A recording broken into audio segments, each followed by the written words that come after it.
Hey everyone, my name is Arfa and I am a pharmacist and I have been working in pharmaceutical manufacturing for now 8 plus years. सो मैं बहुत time से awareness spread करने की कोशिश कर रही हूँ कि अगर आपके प्रोडक्ट्स के ऊपर बैच नंबर मेंशन्ड नहीं है तो this is the biggest red flag और आप उस ब्रांड पे ट्रस्ट नहीं कर सकते हो। लेकिन बहुत से लोग साथ साथ मेरे न्यू फॉलोअर्स हैं और उनको भी समझ नहीं है, तो I want to explain this in detail. और एक बहुत ज़्यादा रिपीटेड कमेंट मुझे नज़र आया है मेरी रीसेंट पोस्ट के ऊपर, और अगर वो ब्रांड खुद नहीं है या उसका कोई इंटर्न नहीं है तो फिर इट्स वेरी क्लियर कि ब्रांड ने इस पर्सन को भी मैनिपुलेट करने की कोशिश की है, which makes no sense at all.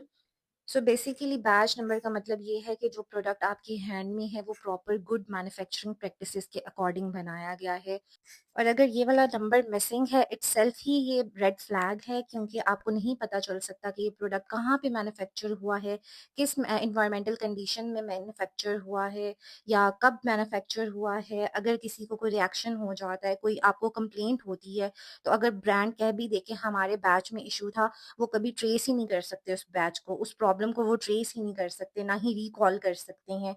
और इसका मतलब ये भी है कि ब्रांड मैन्युफैक्चरिंग के जो स्टैंडर्ड रूल्स हैं उनको फॉलो नहीं करता।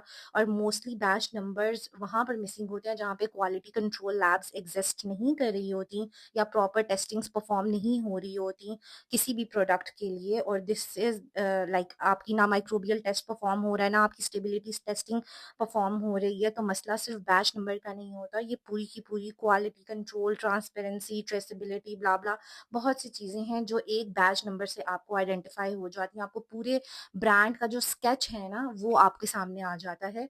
और सबसे इम्पोर्टेंट बात ये कि ये जो ब्रांड में मुझे जो कमेंट रिसीव हो रहा है कि बैच ब्रांड इज सेइंग कि हमारे पास तो बैच साइज ही हमारा इतना स्मॉल है और फ़ौरन से स्टॉक आउट हो जाता है।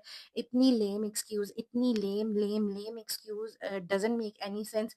हम लोग R&D में जब इवन 10 सैंपल्स का हम ट्रायल बैच भी बनाते हैं, उसके ऊपर भी हम एक बैच नंबर लगाते हैं just to trace, like just for traceability. आपकी क्वालिटी 110% कॉम्प्रोमाइज़ है अगर आपके प्रोडक्ट के ऊपर बैच नंबर नहीं है मेंशन्ड। अगर मैं 1000 बैच साइज़ का, अगर मैं 10 बैच साइज़ का भी टोनर बनाती हूँ, तो मुझे टेस्टिंग में, डिस्पेंसिंग के टाइम हर स्टेप पर मुझे उसको डिस्टिंग्विश करना है बाकी ब्रांड से, बाकी प्रोडक्ट से, बाकी बैचेस से। So it is very important.